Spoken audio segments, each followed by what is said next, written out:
Hello, welcome to the podcast and the vodcast. My name's Charlie and I'm the newest trainer at Maiden Academy.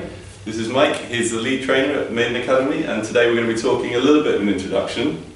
We're going to go through what it is, where it is, and a couple of questions I've got. So I thought we'd just document it because it might be useful to someone else as well.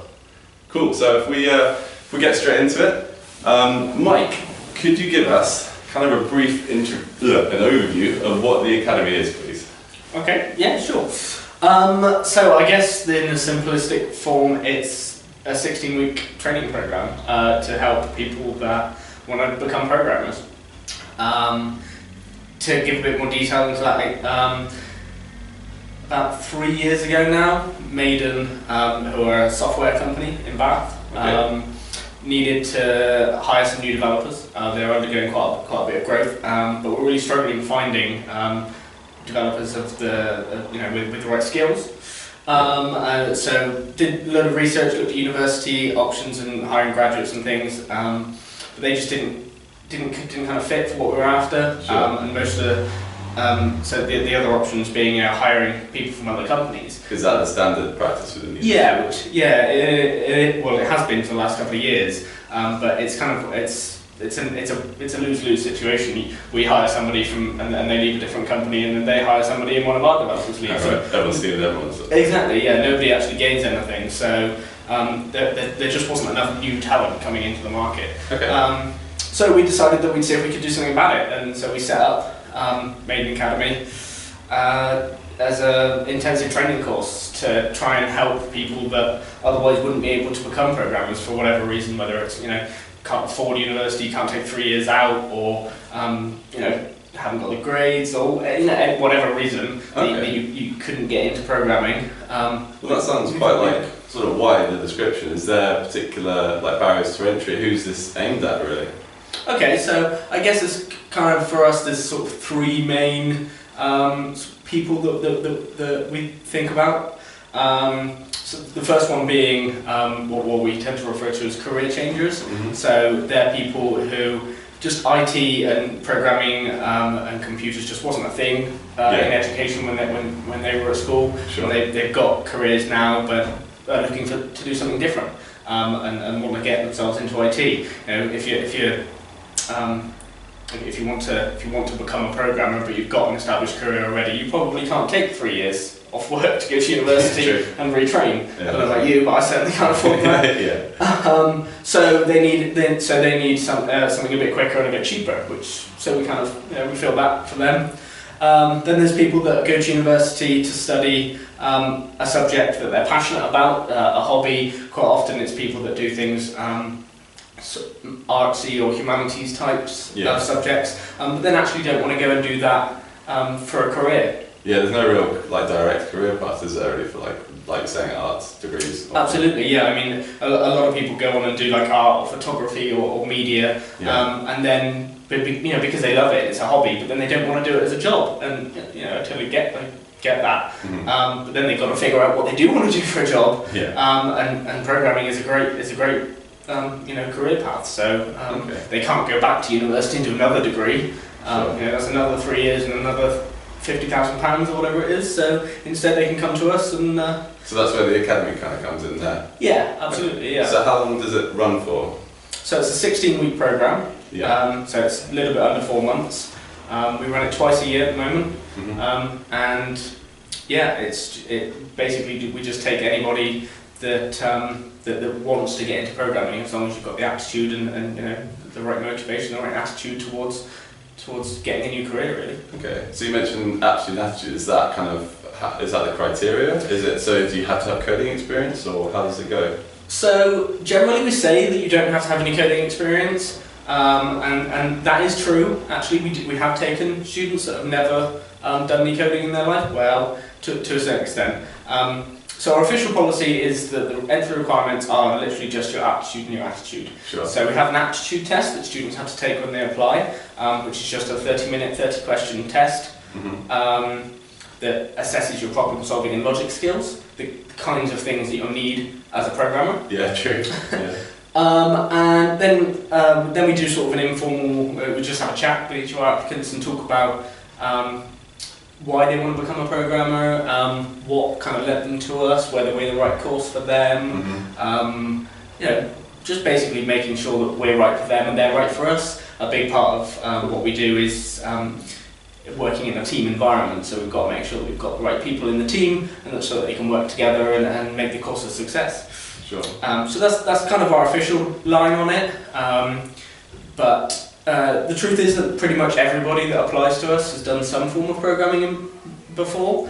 So is that where places like Code Academy come in? Yeah, absolutely. I wouldn't say that we would not accept somebody if they've never done any programming before. But how do you know that you want to be a programmer if you've never written a line of code in your life? True. So we generally advise people to have a go, at least at just, even if it's just a couple of hours one evening, at doing something like Code Academy, or just having a go at building something, even if it's just very simple, just to make sure that actually this is what you want to do. Yeah. Until you've written some code, how do you know? True. Well, I know I've helped you with one of the taster sessions recently. That was really useful.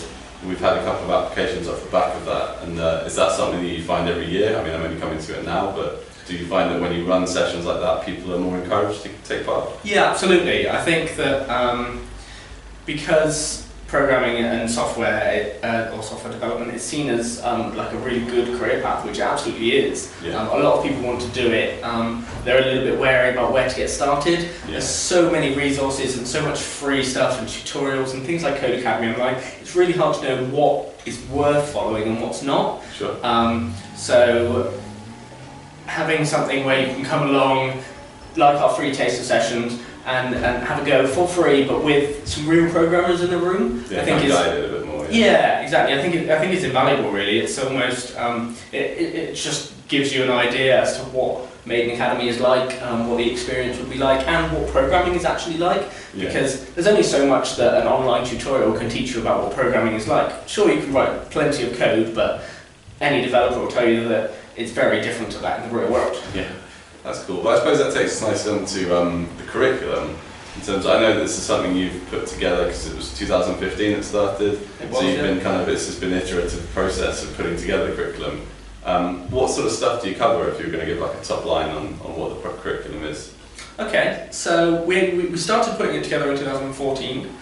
It took us about a year to build up the first version of the curriculum. Cool. And actually the way that we did it was myself and the people that first started the program, we actually did a big survey of all the developers within our own company. So sure. At the time we hired about 20-25 developers, and we did a big survey of them all about all of the different skills, technologies, everything that they thought they needed to do their job. Yeah.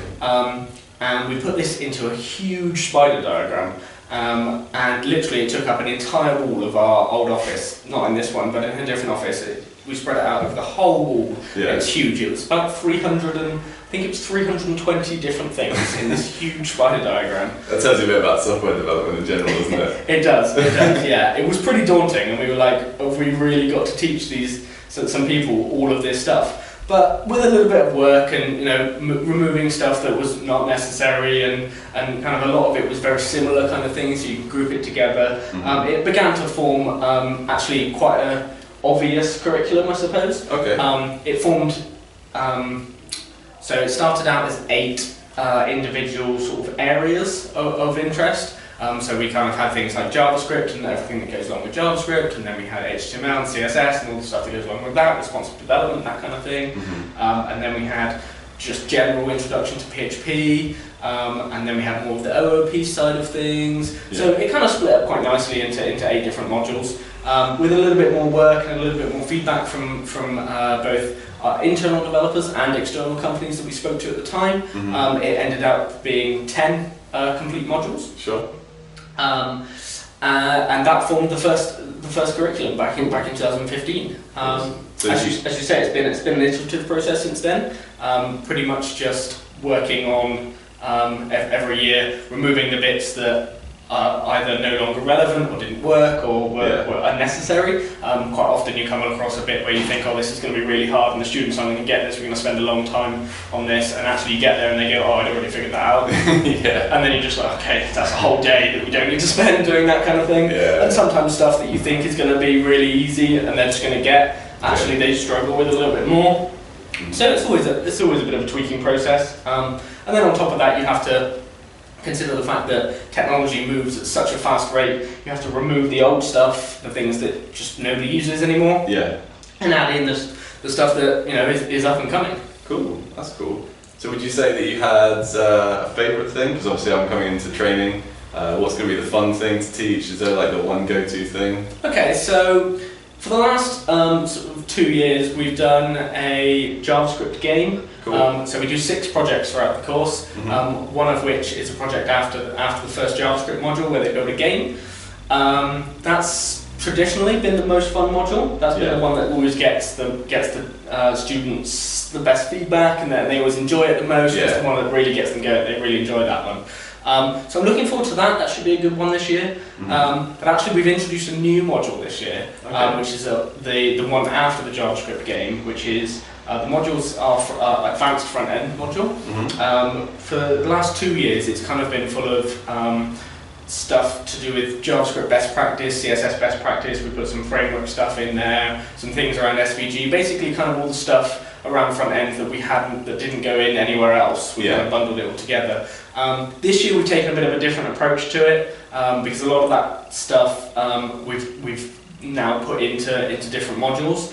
So this year the module focuses on ES6, the new version of ECMAScript or JavaScript, and moves on to progressive web apps, which I'm actually writing a blog about at the moment, and will come out soon. Cool.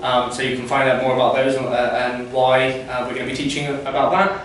But I'm really looking forward to that module. That's some really cutting edge stuff that's, I don't want to say not in industry yet, but it's not widely used yet, but it's on its way very quickly. So I'm really excited about getting the students up on that technology and those skills so that they can take them out to their to whoever hires them, and they've already got the skills that are probably going to be ahead of what their own developers are already doing. Awesome, cool.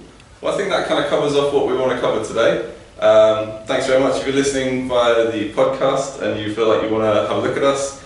Check out all our social media. You'll be able to find a link to the podcast, and similarly, if you've gone to the podcast and thought, oh, look at those guys, just want to listen to them, find the podcast will be online as well. We're going to try and make this a recurring thing, so if you think about any topics you want us to talk about, please let us know. But until next time, thanks very much. Thanks, Mike. Thank you. Cheers then. Bye.